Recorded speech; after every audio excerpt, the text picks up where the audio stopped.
Evelyn Moore, 78, retired seamstress and church treasurer for 30 years, stood in her kitchen in a blue housecoat with silver hair pinned neat and a rosary looped round her wrist as the sheriff's fist thundered on the door and my grandson Liam shouted from the porch, "Grandma stole our money."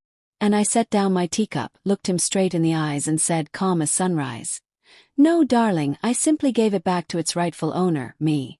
While the room held its breath like a trapped sparrow, waiting to see whose truth would break first. The most shocking part wasn't the badge at my threshold.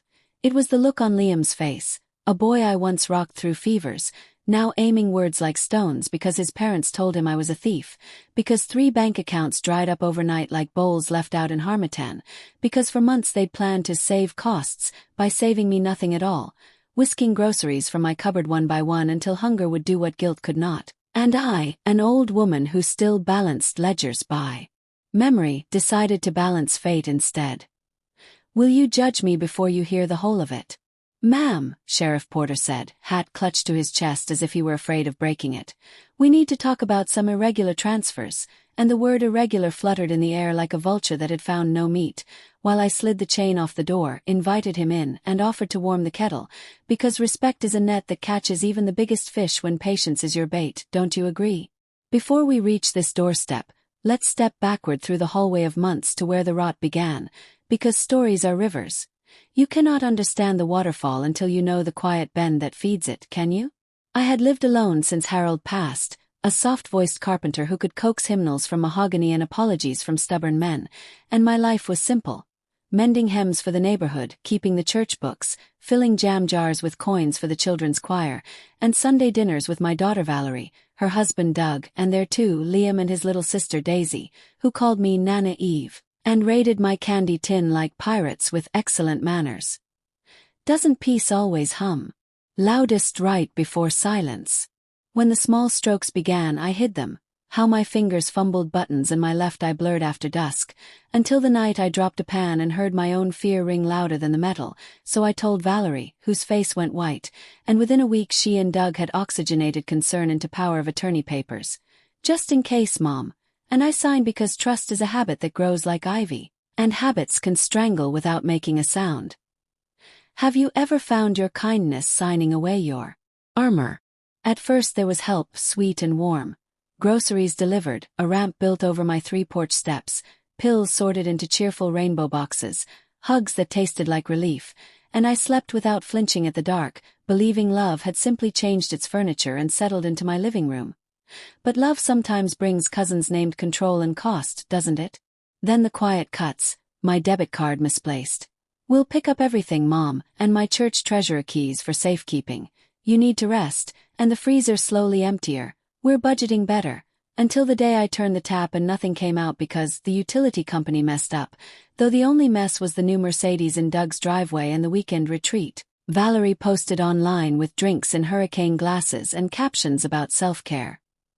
Do you feel the draft when a door you trusted swings open to let the wolves in? I told no one but the Lord and a lawyer named Miss Hart, Rebecca Hart, who had hands like piano music and eyes that counted what your words couldn't measure, and she said, "Mrs. Moore, I can do nothing about the past, but we can build a fence around your future," and she showed me the fence. A revocable living trust with me as grantor and trustee, with a clause like a steel spine. Anyone who maliciously neglects the settler's welfare forfeits all distributions. And my pension slid into that fence. Like a lamb behind a gate, silent and safe. Isn't it strange how the strongest walls are made of sentences? "Won't they notice?" I asked, and Miss Hart smiled a lawyer's smile, the kind that knows gravity by its first name. "They'll notice when they go to draw water and find the well locked," and she helped me open a small separate account where my hymn money, those jars of coins I'd saved the choir for years, could land clean, and we drafted a caregiver contract that paid me from my own trust for chores I did myself. Because dignity is a salary the world forgets to offer the elderly. Would you believe the law can be a blanket if you tuck it right? Still, even the clever must eat, and one Thursday I tried my cupboard and found only tea and 2 potatoes, and when I called Valerie, she let my ring bleed into voicemail, and when I texted, Doug replied, "Money's tight, we'll swing by next week," followed by a winking emoji that felt like a hand over my mouth, and my knees trembled, not from hunger alone but from the mathematics of malice. How neatly it divides the old from the table. Have you ever been erased in your own house? So I went to the church pantry, and Pastor Allen folded me into a hug that smelled of cinnamon and dust and said, "Take what you need, Sister Evelyn," and I took rice, beans, and a can of peaches, and tucked the peaches at the back of my cupboard like a birthday I planned to keep secret from disappointment, and that night I wrote in my ledger, not the church's, mine, 3 columns, what they took, what I needed, and what I would take back in a language they understood. Balance sheets and boundaries. When did you last put your pain into numbers and feel it add up to courage?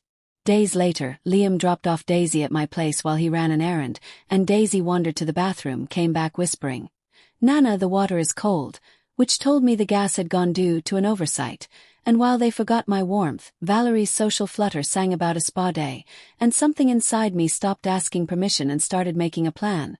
No fire, no fury, just arithmetic as steady as rain. Isn't revenge strangest when it sounds like a lullaby?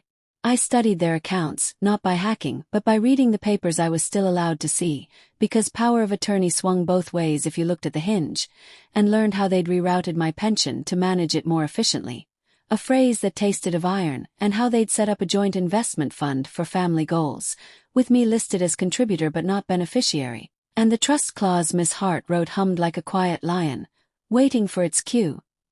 Can you hear a law clear its throat before it roars? I documented everything.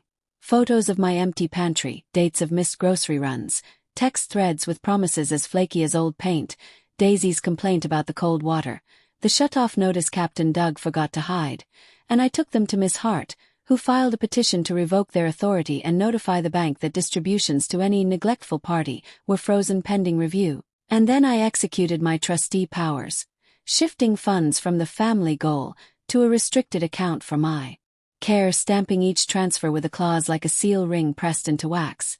Snap, snap, snap, while the night outside listened. Have you ever heard justice move like a metronome? That was yesterday. This morning the bank called Valerie, who called Doug, who called Liam, who called the sheriff, and now Sheriff Porter stood in my kitchen, eyes scanning the framed photos. Harold in his workshop, me in my choir robe, Valerie at 12 with missing front teeth, and he said softer now, "Mrs. Moore, your daughter claims you drained 3 accounts, and I poured his tea because hospitality is a language no one can forge." And I answered, "I am trustee of the Moore Care Trust." Established on May 23rd. Funds were transferred per Clause 9 after documented neglect. I have the file. And Liam's mouth opened like a hinge without oil. Would you like to see the file too? Sheriff Porter cleared his throat, took the folder Miss Hart had taught me to keep by the kettle, and read the highlighted lines, the photos, the notices, the dates I wrote in my neat block letters, and something in his shoulders let go, as if truth had set down a heavy bucket, and he turned to Liam and said, "Son, this is a civil matter and it looks like your grandmother's on solid ground." And the word solid landed on my floorboards like Harold's old mallet, reassuring and final. Can you feel a house exhale when fairness walks in? From the doorway came a sharp inhale, and there was Valerie, makeup smeared with hurry, hair frizzed with panic, whispering, "Mom, what have you done?" And behind her Doug with his jaw set and his phone aimed, already composing a narrative for strangers to applaud, and I looked at my child, the girl whose knees I'd patched, whose lunches I'd packed, whose name I'd taught the wind to carry, and I said, "I did what you taught me when you were 9 and a boy took your pencil." I asked nicely 3 times, then I took mine back. And the silence after that sentence rang like a bell. Will she remember the lesson or only resent the teacher? Valerie's eyes glassed with a storm that didn't know whether to break into rain or ice, and Daisy, who had slipped in behind them, pressed her cheek to my hip and whispered, "Are you hungry, Nana?" And I laughed, a sound full and round as a ripe peach. "Not anymore." And Sheriff Porter gathered his hat, murmured, "Call me if you need anything, Mrs. Moore," and stepped onto the porch, leaving the 4 of us in a kitchen that had suddenly become a courtroom. Which side of the bench would love? Choose now. Doug jabbed a finger at the folder. "You can't just take that money," and I slid another document across the table. Receipts for the last 6 months of groceries I'd bought with cash from my him jars when their promises arrived empty, the gas reconnection fee, the late fee on the water, the medical copay I'd covered from sewing hems, line after line of small salvations, and I said, "This is what I took first. Responsibility."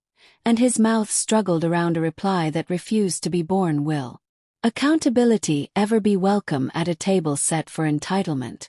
Valerie sank into a chair, face in her hands, whispering, "We were drowning, Mom. Doug's hours were cut, we thought, and I finished for her. That starving me slowly would be cheaper than telling me the truth," and she looked up, stung, because the word starving doesn't allow euphemism to hide behind its skirt, and I softened, because softness is not surrender. It is choice, and I said, "You could have asked for help instead. You took it." And then the phone on my counter lit with Miss Hart's name and a message preview. Court date confirmed. Temporary restraining order on asset access granted. Home care stipend released by noon. Would you like to know what happened the hour the stipend hit? From outside, tires crunched gravel. Another car. Pastor Allen's old Buick rolling in, choir bumper sticker flashing, and I knew he'd come because I texted him last night. Pray for me at 10. And 10 had arrived with witnesses and water boiling and the smell of something turning from raw to done, and just then Daisy tugged my sleeve and whispered, "Nana, can we have the peaches now?" And I opened the cupboard, took down the can I'd kept for a day like a birthday, and fetched the opener, and the room hung between sweetness and steel as the lid began to turn. Do you hear it? The soft music of a life unlidding itself at last? The can hissed open, syrup shining like sunlight trapped in a jar, and as I reached for bowls, a new sound sliced the air, paper slipping under my door, and I glanced up to see an envelope with Doug's law firm letterhead sliding across my mat, bold words peeking through the window. Petition for emergency guardianship, and Valerie gasped, "Doug, no," but his eyes were already calculating again, adding up a different cruelty, and I set the peaches down, squared my shoulders, and walked toward that envelope that meant war. Would you stand with me if I told you the next thing I did would change not just our bank accounts, but our family forever?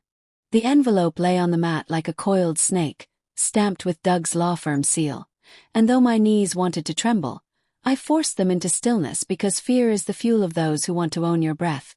I bent slowly, lifted it, and felt the weight of more than paper. It was the weight of every oversight, every empty pantry shelf, every night I counted coins while they counted cocktails. But as my fingers traced the edge, I smiled. They thought I was the prey. They didn't know I had already set the trap. Can you imagine holding the weapon your enemy forged for you? I opened it carefully, sliding the document out, and read the words.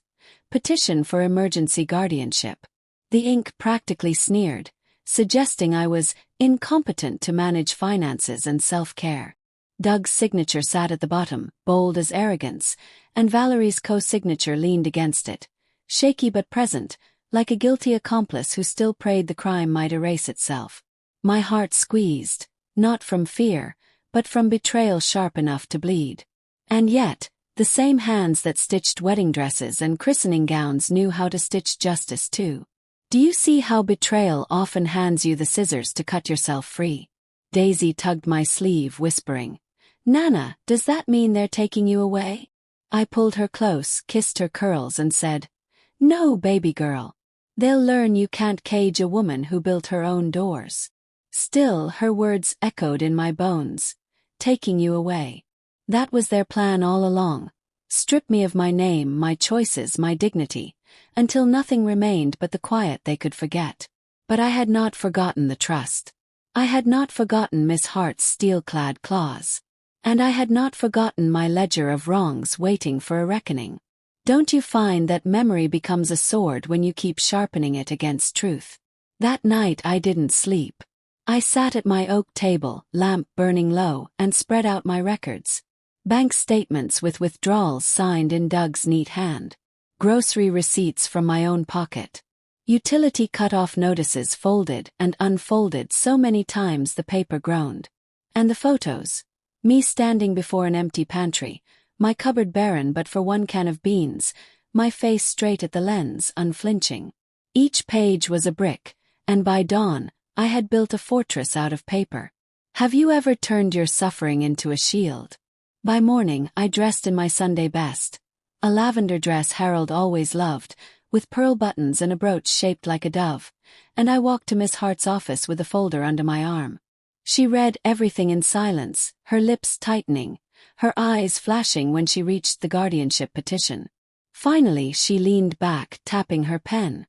"Mrs. Moore, they don't know they've already lost." Her voice was steady, iron wrapped in silk. She outlined the counterstrike. File a petition to dismiss, present evidence of neglect, and activate the forfeiture clause. In legal terms, their attempt to starve me would trigger the very condition that cut them off entirely. Can you see the poetry in that? We submitted the petition by noon, stamped and sealed. And the law, once a stranger, now stood beside me like an old friend. That afternoon Valerie called. Her voice sugary, trembling under guilt. "Mom, we should talk." Doug got ahead of himself. But I only replied, "Yes, dear, let's talk." In court, the silence on the other end was longer than any goodbye. Doesn't truth always ring louder when you speak it calmly? Still my heart ached. She was my daughter. The child whose scraped knees I kissed, whose birthday cakes I baked, whose tears I wiped through heartbreaks.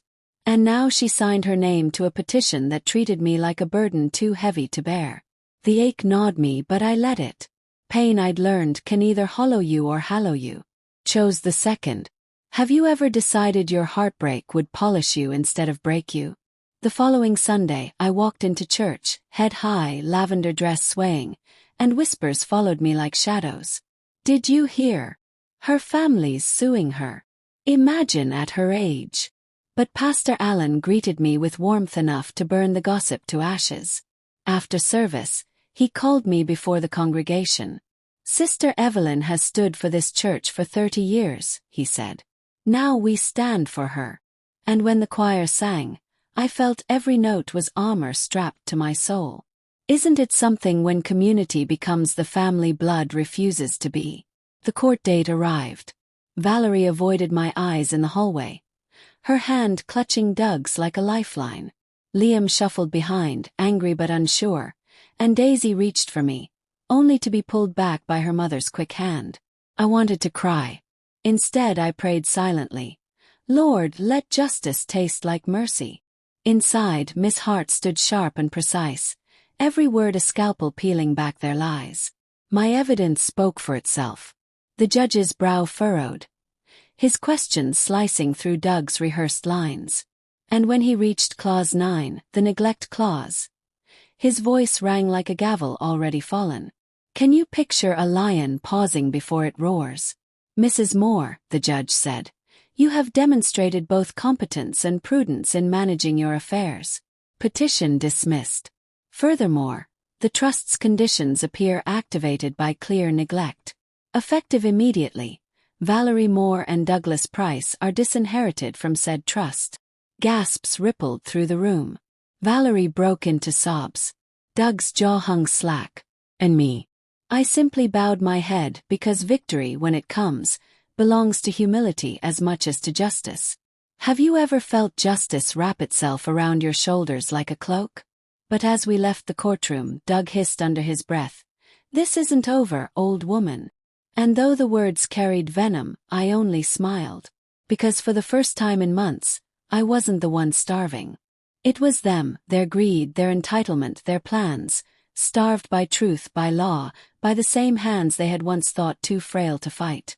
And as Daisy slipped me a small folded note, "I love you, Nana," I knew the battle was far from done.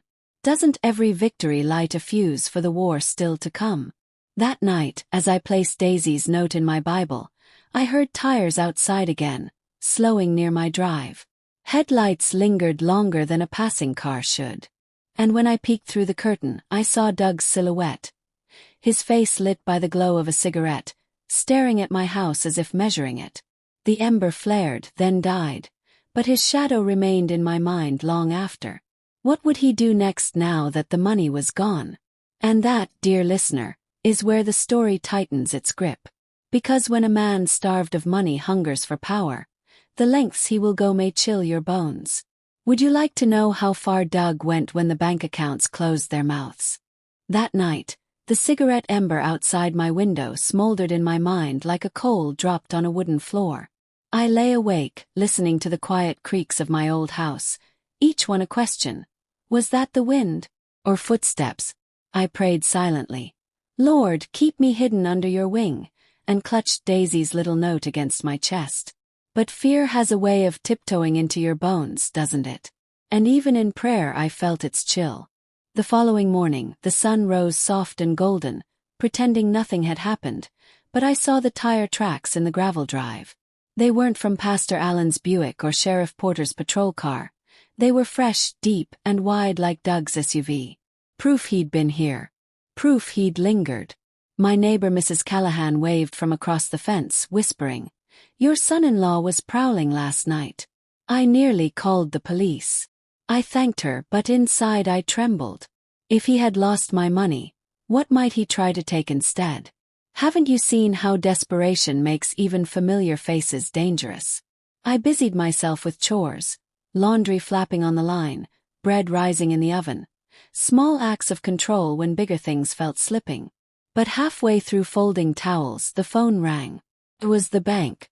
"Mrs. Moore, we've had multiple attempts this morning to access your restricted account." My breath hitched. Course it was Doug. The clerk reassured me. The trust's legal freeze had held firm. "But you may want to alert your attorney." Blick. Silence. And I stood there, holding a towel like it was a shield, whispering, "He won't stop. Isn't it true that when a thief's hand is burned, he still tests the lock again and again?" That evening Valerie came alone. Her eyes were swollen, her hands trembling as she held out a Tupperware of stew. "Mom," she said, "please. Doug's furious. He says you humiliated us in court." She looked so young then, not 45 with children, but the same girl who once brought me crayon drawings, begging me to pin them on the fridge. I wanted to forgive her right there. But the stew tasted of apology stirred too late, and my stomach turned. "Valerie," I said gently, "you let him sign your name beside his. That wasn't his choice. It was yours." Her tears fell. "I thought it was survival." Isn't it strange how betrayal always wears the mask of necessity? I told her she still had a chance to turn back, to choose truth over greed. But before she could answer, headlights swept across my curtains. Doug's SUV. His door slammed, heavy as thunder. He stormed up the porch, fists clenched, voice raised. "Evelyn! Open this door right now." Valerie froze. I pressed a finger to my lips, motioning her toward the kitchen. But Doug was not a man who knocked twice. He pounded, rattling the frame.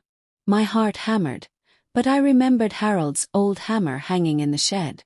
I gripped it tight, whispering to myself, "You've survived worse storms.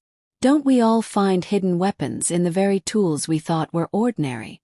When I finally cracked the door chain, Doug's face glared in, flushed with rage. "You ruined us," he spat. "Do you know what you've done? We can't pay the mortgage because of you." His words hit like blows, but I steadied myself. "Doug," I said, voice calm as water, "you starved my cupboard. I only starved your greed. There's a difference." His eyes flickered, unprepared for my steel.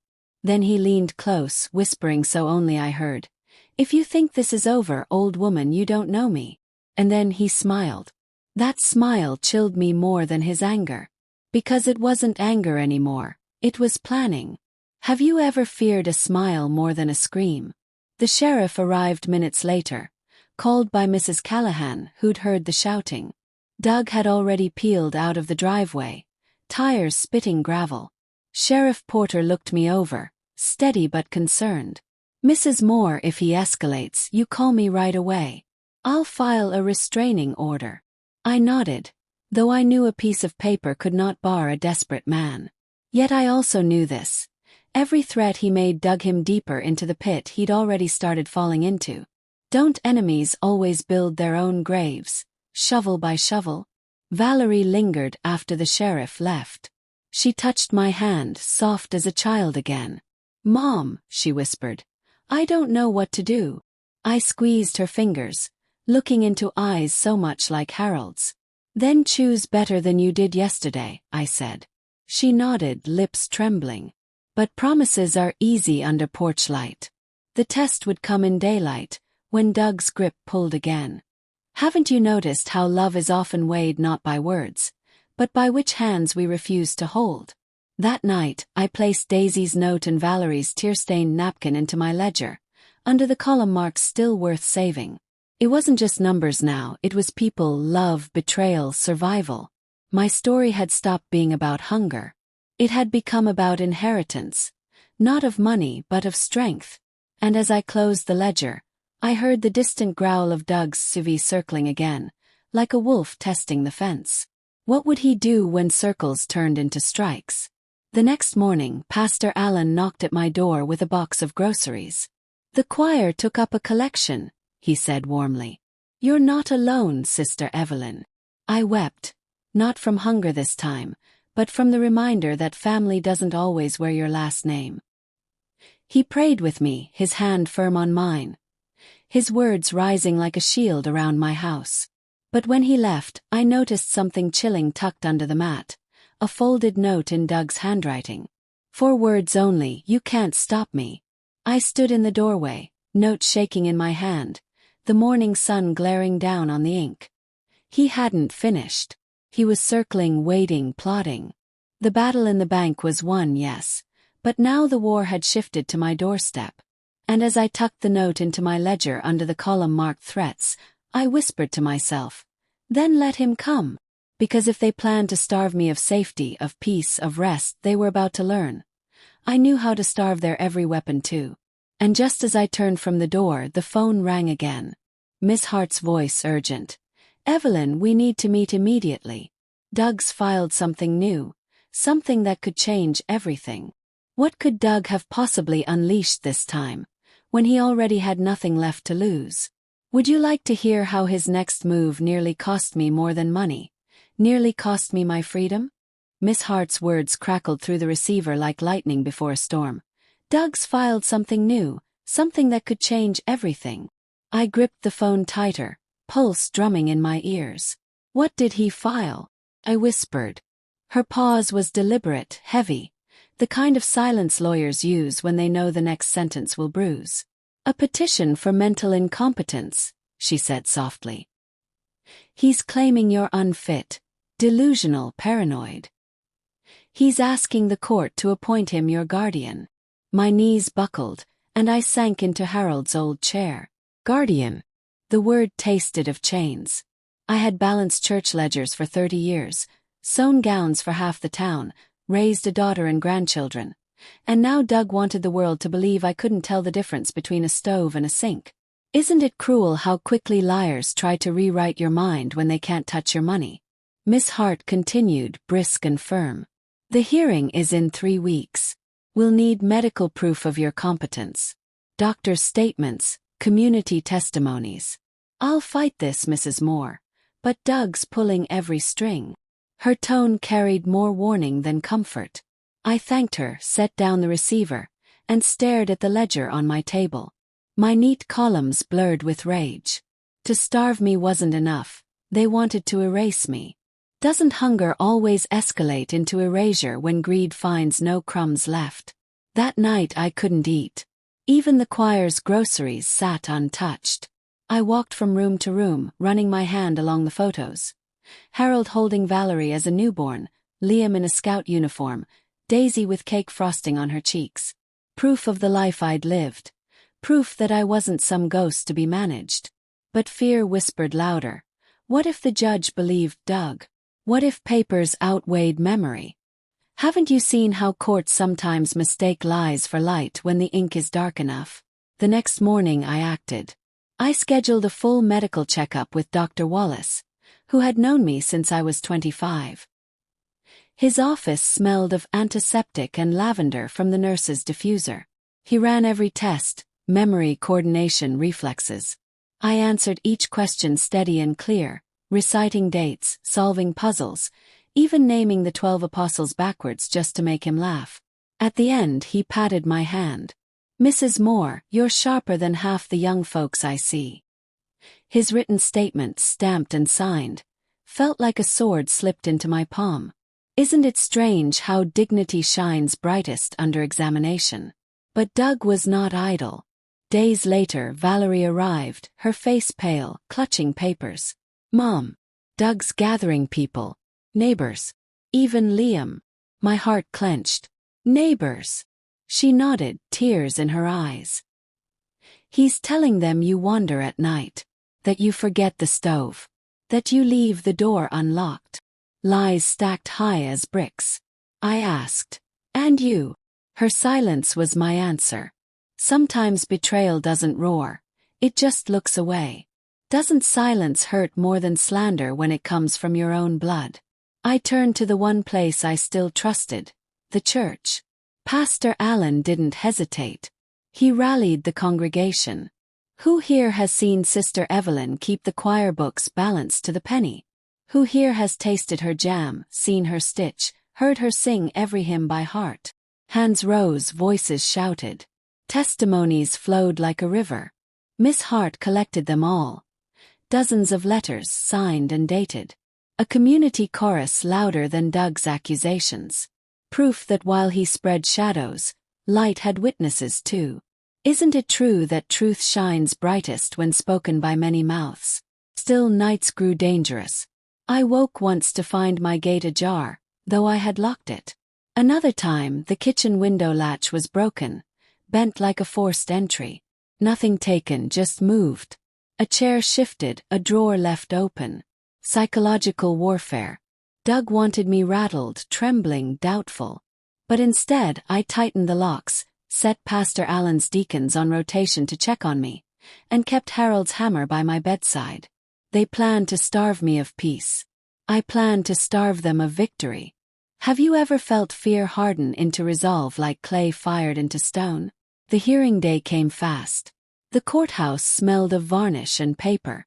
Doug entered in his best suit, face polished into concern, arm around Valerie like a devoted husband.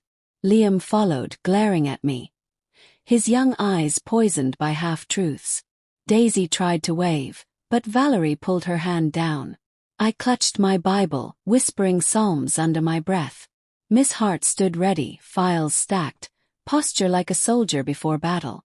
Doug's lawyer painted me as fragile, confused, wasting away. He showed photos of my thin cupboard, twisting them as evidence of neglect. Not theirs but mine. He read false testimonies. She forgets names, she repeats herself. Lies slipped through his lips like oil. And then Doug put on the performance of a lifetime. Voice breaking, tears glistening. "We only want to protect her, Your Honor. We're all she has." The courtroom leaned forward, caught in his act. Haven't you seen how a snake can shed its skin and look innocent for a season? Then Miss Hart rose. Her voice cut the air clean. She presented Dr. Wallace's report, stamped proof of my competence. She handed in 33 letters from church members, neighbors, even the grocer.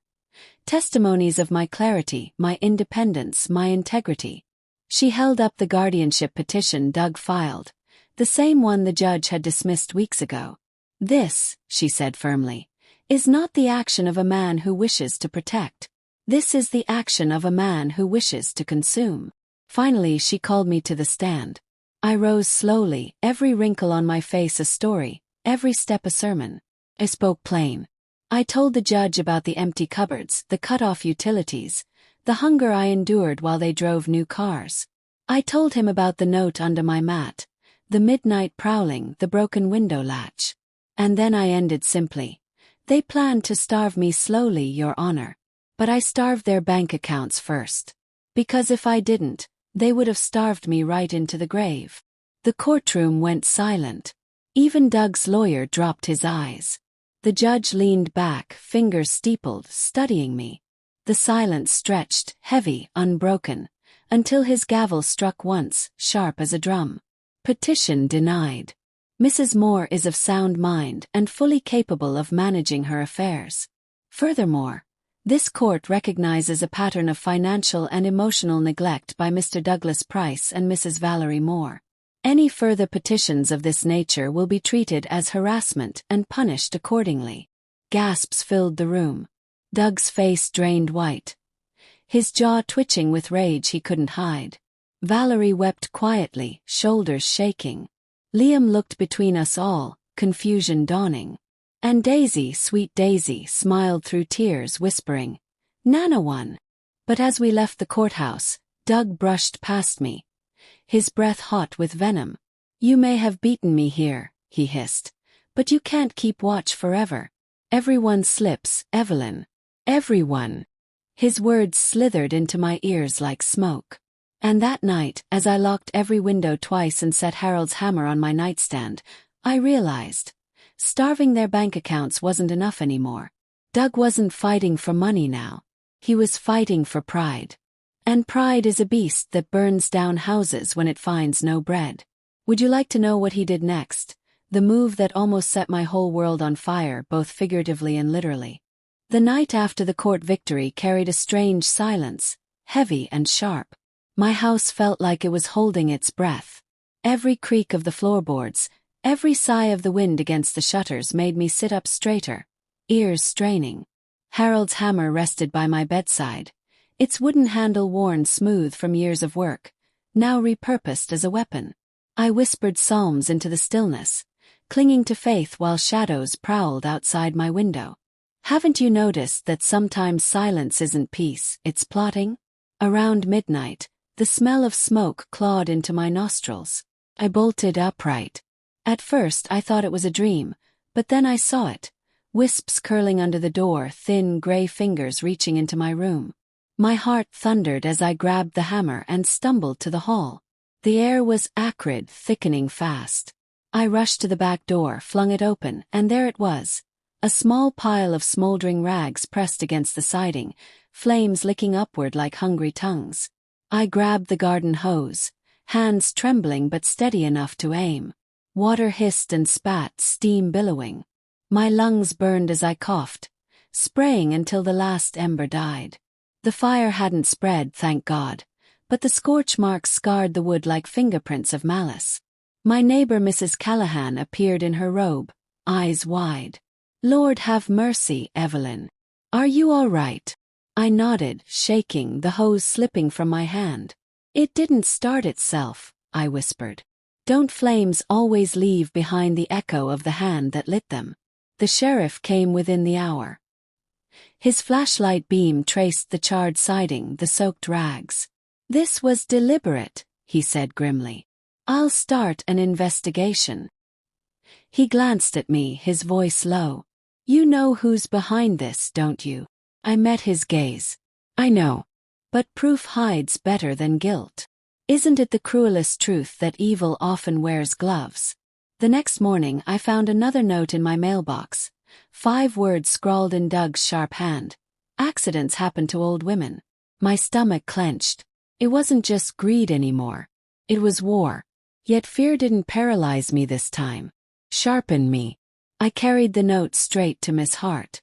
She looked at it, jaw tightening, then said, We'll push for a restraining order. But Evelyn, you need protection beyond paper. Her meaning was clear. Doug had crossed a line no ink could fence in.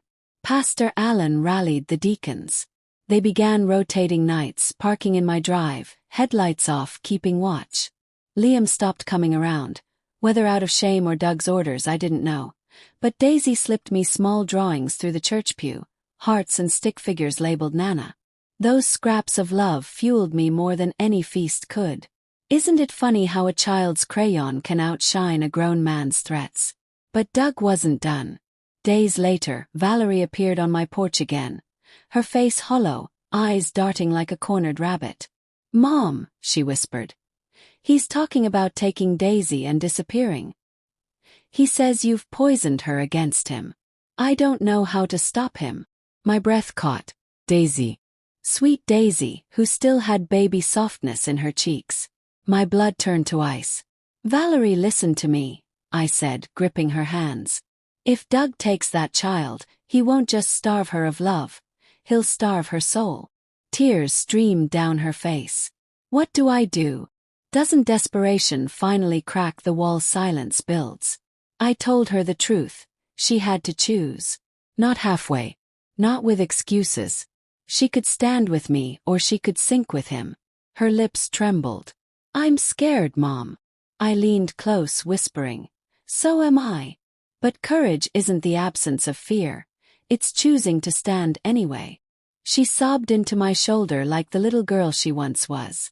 For the first time in years, I held her not as a betrayer, but as my daughter.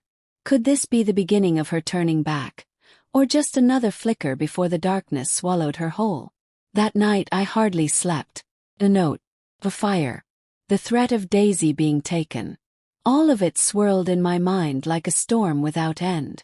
Just before dawn, headlights swept across my bedroom wall. My breath froze. I crept to the window. Doug's SUV sat idling at the curb, engine rumbling, his silhouette visible in the driver's seat.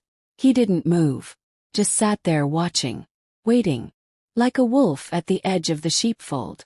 I stood there, clutching Harold's hammer, staring back through the glass. We locked eyes across the darkness. His smile gleamed, thin and cruel, and then he lifted something in his hand. Gas can. He tilted it slowly, deliberately, like a warning. Then he drove off, taillights bleeding into the dawn. My body shook, but my resolve solidified. Doug thought I was prey. He thought I was weak. But wolves forget. Shepherds carry staffs. And I had one in my hands. If he wanted to starve me of safety, of peace, of family, then I would starve his schemes, his pride, and his every last attempt until there was nothing left. But as I sat back on the bed, clutching Daisy's crayon drawing to my chest, one question pierced sharper than all the rest. What if next time he doesn't stop at threats? Would you like to know what happened the night Doug finally crossed the line, and how his hunger for control nearly cost Daisy her life? The night Doug finally crossed the line began like any other. Quiet, too quiet, the kind of silence that feels rehearsed. I brewed chamomile tea, set Harold's hammer beside my Bible, and checked the locks twice over. My body was tired, but my spirit wouldn't let me close both eyes.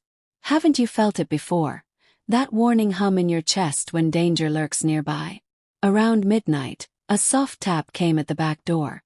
Not the front where neighbors could see. The back where shadows gather. Froze. Another tap, gentle, deliberate.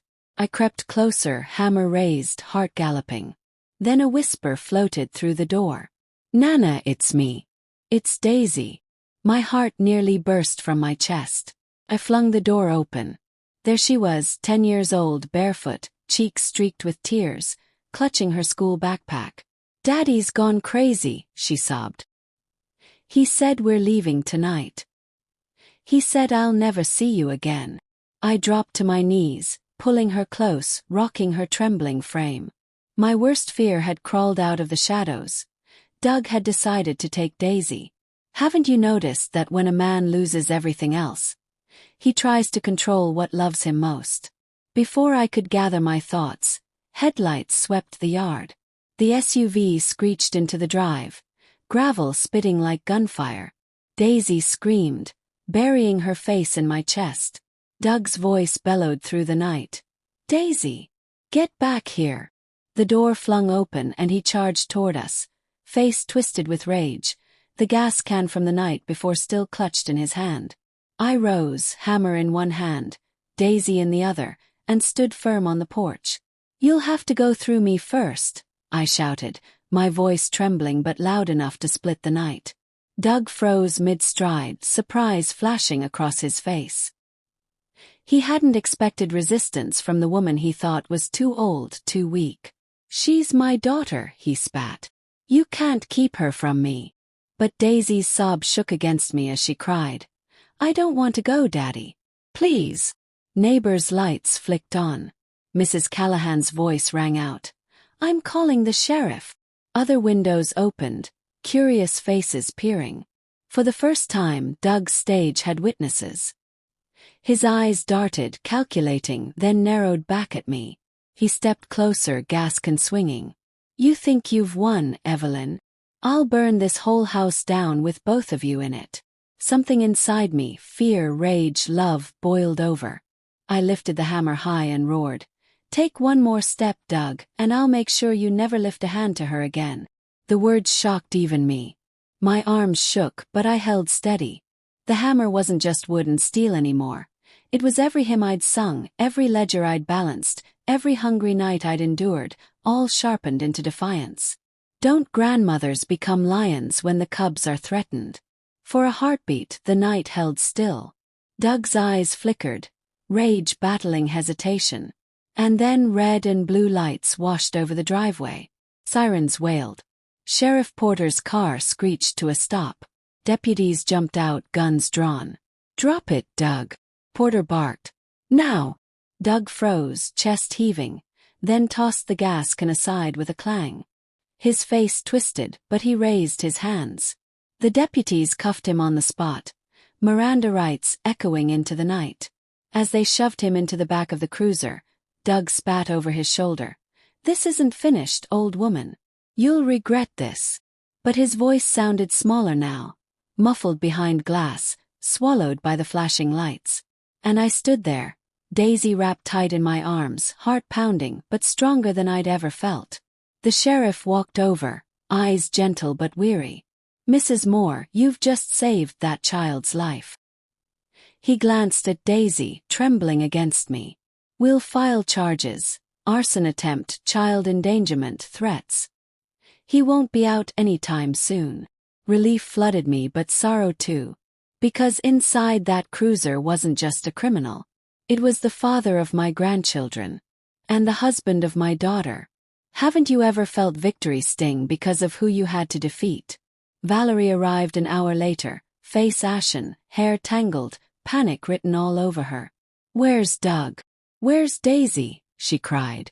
When she saw her daughter safe in my arms, she broke into sobs, collapsing at my feet. "Mom, I didn't know it would get this bad. I thought he'd stop once the money was gone." Her voice cracked under the weight of her choices. I stroked her hair, torn between anger and compassion. "You knew enough," I whispered. "But now you've seen. What will you do next?" She looked up, eyes red, and for the first time in months, I saw her without Doug's shadow over her. Just my daughter, broken, ashamed, but maybe ready to choose differently. "I want to make it right," she said through tears. "For Daisy. For you. For us." But could I trust her? Could betrayal be rebuilt into love? Or was this only guilt speaking? That night, Daisy slept in my bed, curled like a kitten, her little hand clutching my nightgown. I lay awake beside her, staring at the ceiling, tears slipping silently. The fight wasn't just mine anymore. It was hers too. And for her sake, I couldn't afford to falter. Doug was behind bars, yes, but men like him know how to slither through cracks. And pride like his doesn't die easy. As dawn painted the sky pale gold, I whispered to myself, "They planned to starve me slowly." But when they reached for Daisy, they discovered a hunger fiercer than theirs, mine to protect her at any cost. And as the sun rose, my mind turned to the one question that wouldn't let go. What would Doug do once he clawed his way out of jail? And would we survive the storm he'd bring with him? Would you like me to show you how his release turned our fragile peace into the most dangerous chapter yet? For 3 weeks, the air in my house felt lighter. Daisy laughed again, chasing butterflies in the yard. Her crayons scattered across my kitchen table. Valerie began coming by more often, helping with dishes, sitting quietly during prayer. Sheriff Porter assured me Doug was locked up tight, facing multiple charges. For the first time in months, I slept with both eyes closed. But peace is a fragile glass, isn't it? It always shatters when prideful hands strike it. One afternoon, I was sweeping the porch when Mrs. Callahan rushed over, newspaper clutched in her hand. Her face was pale. "Evelyn," she whispered, "you need to sit down." My heart clenched as she handed me the paper. The headline screamed, "Local man released pending trial, claims wrongful arrest." And there it was, Doug's smug face, smoothed with self-righteousness, standing beside his lawyer. He wasn't gone. He was free. My knees trembled. The storm wasn't over.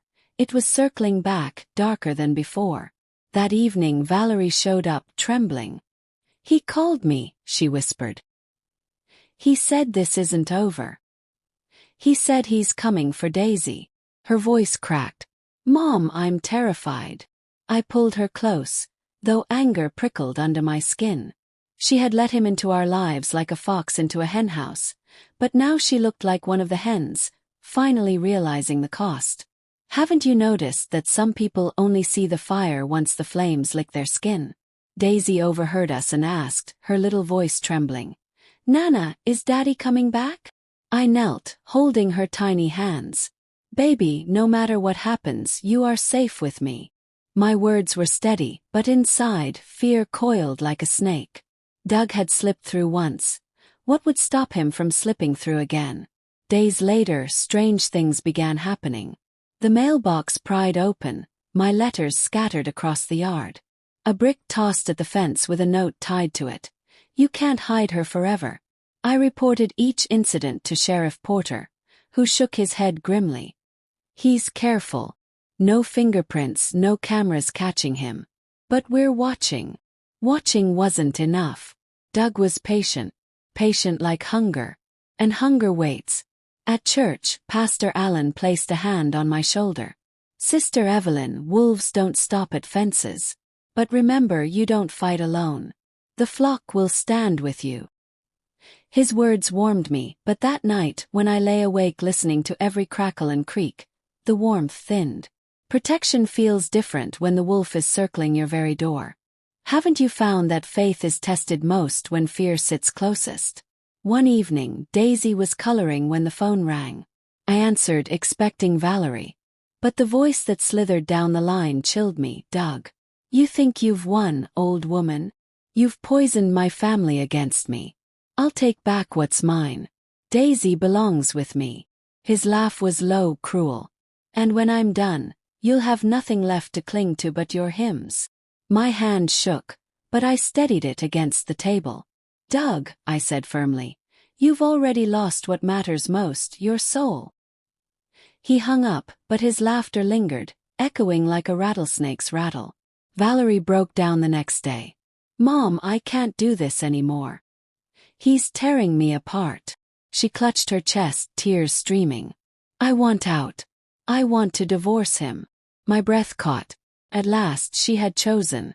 Chosen truth, chosen her child, chosen herself. But choice is only the first step. Doug would not let her go easily. Haven't you seen how men who thrive on control fight hardest when their grip is loosening?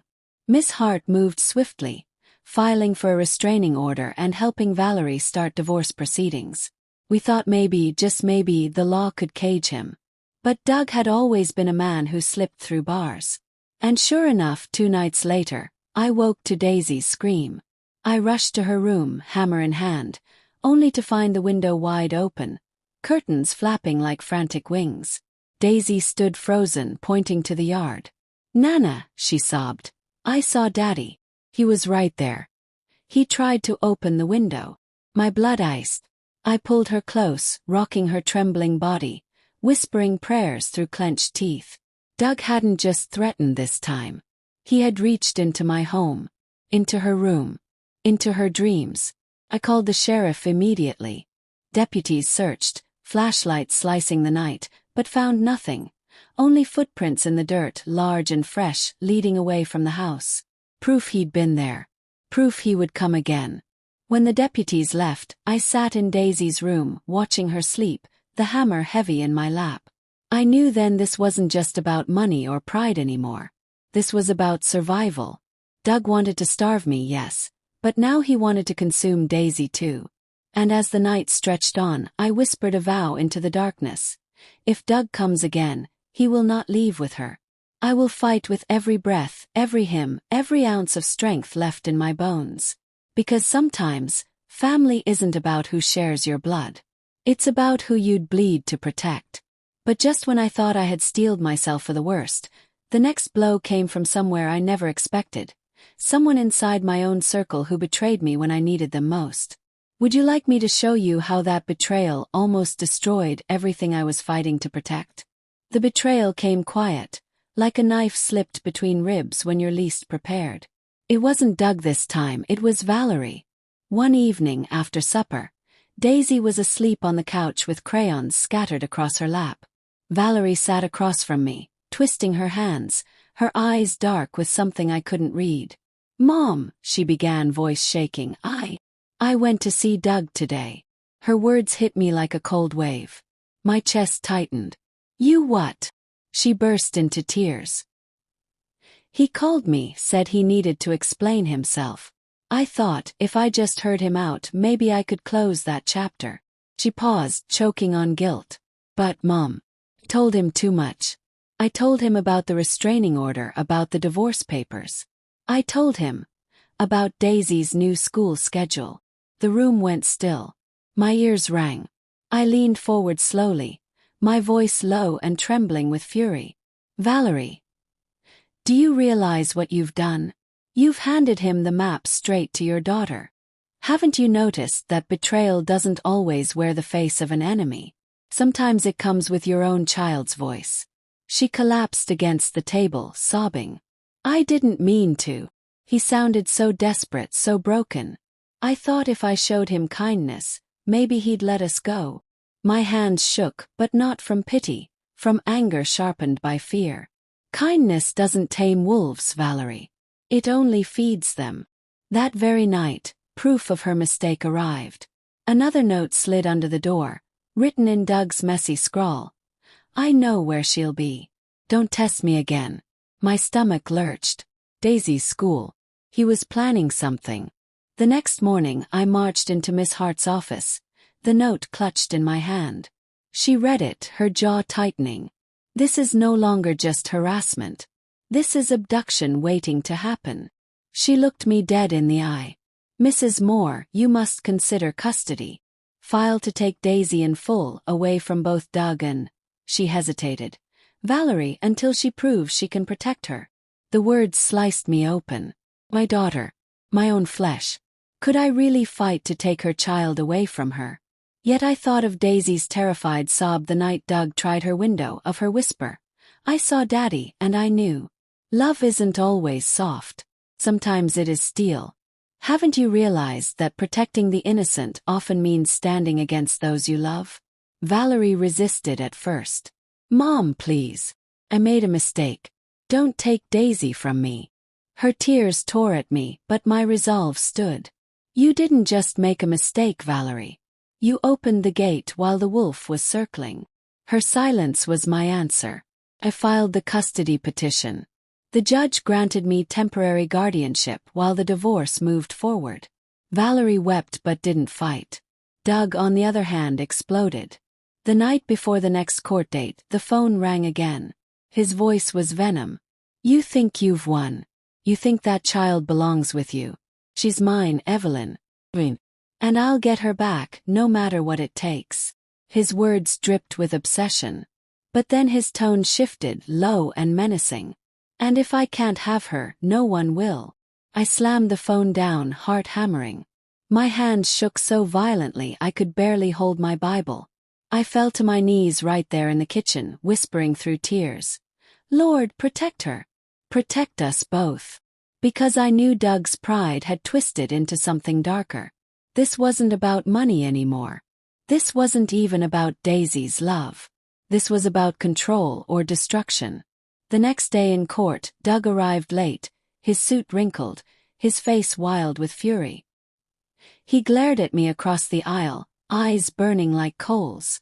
When the judge read the custody order aloud, granting me full guardianship for the next 6 months, Doug slammed his fist on the table, shouting, "This isn't justice. This is theft." Deputies rushed to restrain him, dragging him out as his voice echoed through the chamber. You'll regret this, Evelyn. I swear it. Daisy clung to my hand, trembling. Valerie sat behind us, face buried in her palms. My heart broke for her, but my arms wrapped tighter around Daisy.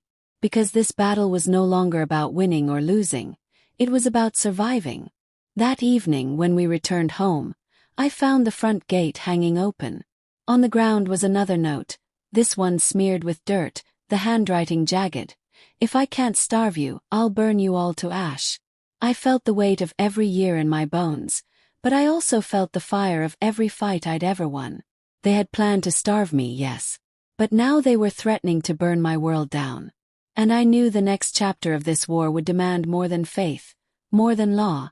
It would demand everything I had left. And so I asked myself as I tucked Daisy into bed, her tiny hand still gripping mine. What do you do when the wolf stops circling the fence, and finally leaped straight into the fold.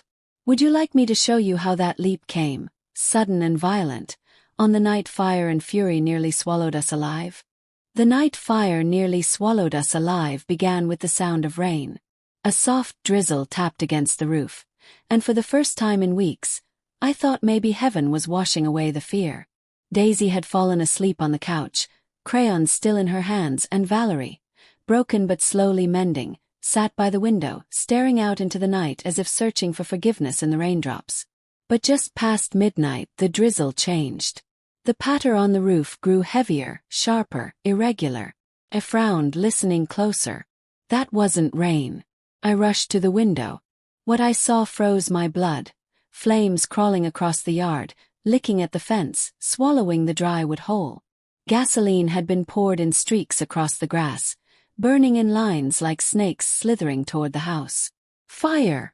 I screamed, yanking Daisy up from the couch. Valerie jumped, her face pale with terror. The smell of gasoline filled the air, thick and choking. And above the roar of fire came a familiar sound, the engine of Doug's SUV, idling at the end of the drive, headlights glowing like the eyes of a predator watching his prey burn. Daisy screamed. Valerie sobbed. My heart thundered in my chest, but something stronger than fear rose up inside me. To the back door.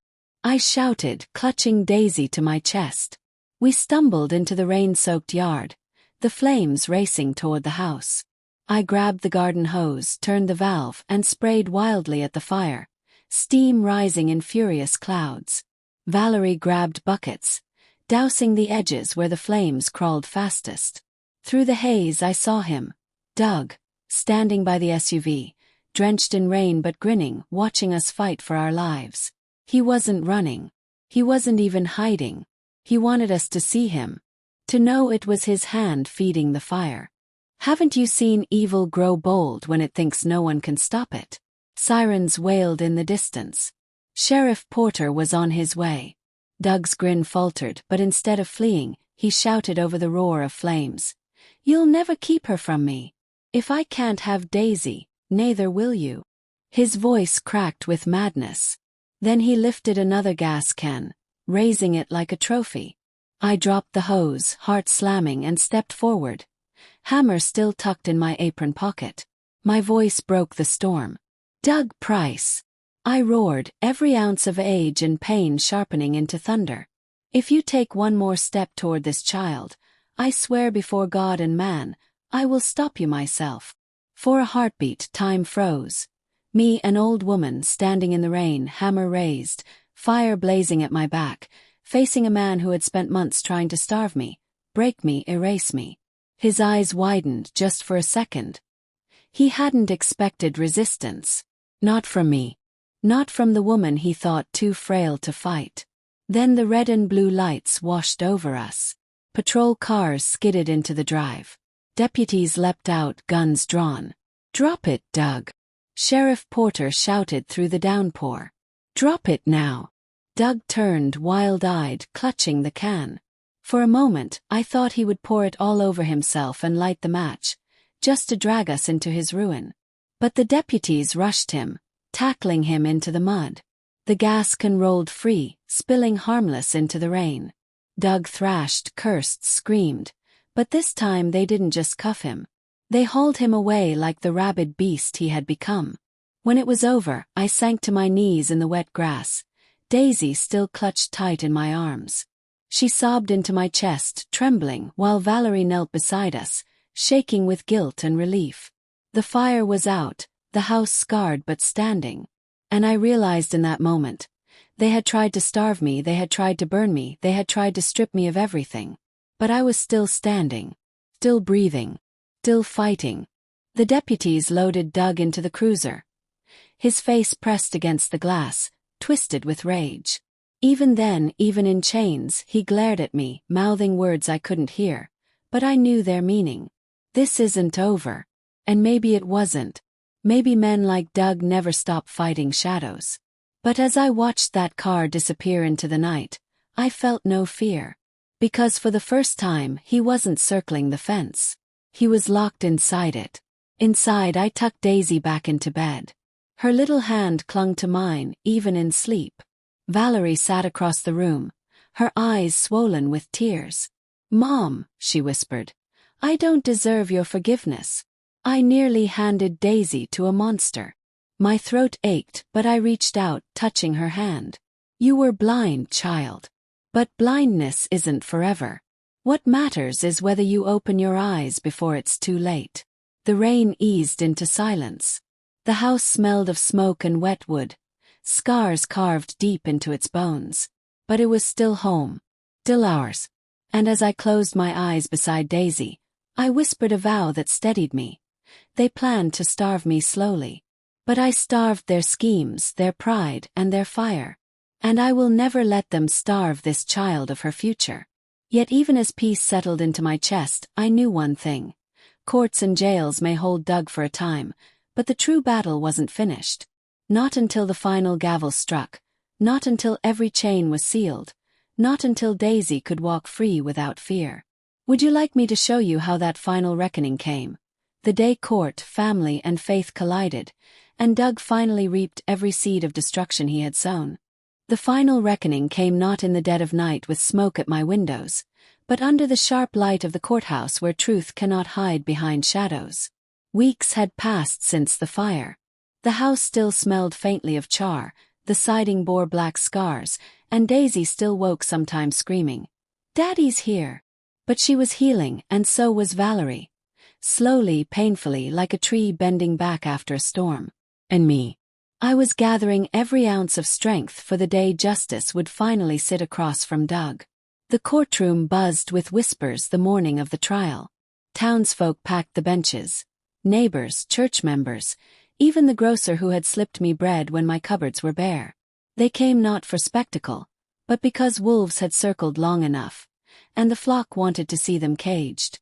Haven't you noticed that when evil grows bold, community grows louder? Doug entered in shackles, his once proud stride reduced to a shuffle.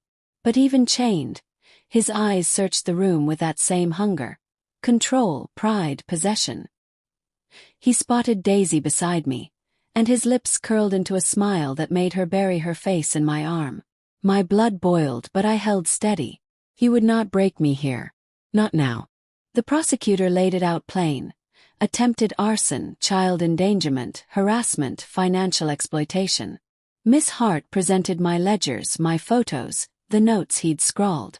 Pastor Allen testified, voice steady as a hymn, about the nights deacons had guarded my house. Dr. Wallace confirmed my competence, sharper than most half my age. And then, the most piercing testimony of all, Valerie. She stood trembling at first, but when the judge asked her to speak, she lifted her chin. "Your Honor," she said, voice breaking, "I let my husband starve my own mother. I let him twist me until I believed his lies. But when he turned his hunger toward my daughter, I saw the truth. He is not protecting family. He is destroying it." Tears streaked her cheeks. "I beg this court to keep him away from my child, from all of us forever." Her words sliced through the courtroom like a bell. Even Doug's lawyer shifted uneasily. Doug himself snarled, lunging halfway out of his seat, shouting, "You're mine, Valerie. You and Daisy both. You'll come back." Deputies held him down as the judge's gavel thundered. Silence fell heavy after his outburst, the kind of silence that decides fates. The judge's voice rang firm. "Douglas Price, this court finds you guilty on all charges. You are hereby sentenced to 20 years without parole. Furthermore, you are stripped of custodial and financial rights over your wife and children. You will have no contact with Evelyn Moore or Daisy Moore for the duration of your sentence. Any attempt otherwise will add to your time." The gavel struck. Doug's face drained of color. He shouted, cursed, thrashed, but his words were swallowed by chains and deputies dragging him away. For the first time I saw something crack in him. Not rage, defeat. Daisy looked up at me wide-eyed. "Nana, is it over?" I pressed her small hand to my heart. "Yes, baby. It's over." And for the first time in months I believed it. Outside the courthouse, The sun blazed brighter than I'd seen in a long time. Neighbors hugged me, church members wept with joy. Valerie clung to my arm whispering, "Thank you, Mom, for saving us when I was too weak to save myself." I kissed her forehead, though my voice was steady with truth. "Child, never forget, it wasn't me alone. It was every hand that stood with us. It was God who lit the path." That evening, back at the house, Daisy sat at the kitchen table, crayons scattered once more, drawing us three together. Her, me, and Valerie, all smiling, no shadows looming. The scarred siding outside reminded me of fire, of hunger, of threats that once circled us like wolves. But inside was light, laughter, and the smell of bread rising warm in the oven. And as I tucked Daisy into bed that night, her little voice whispered, "Nana, you're the bravest person I know." Tears filled my eyes, but my smile was steady. "No, baby girl. I was just too stubborn to let them starve us. They had planned to starve me slowly, to strip me of dignity, of family, of hope. But instead I starved their schemes, their greed, their pride, until all that was left was justice. And that, my dear, is the lesson.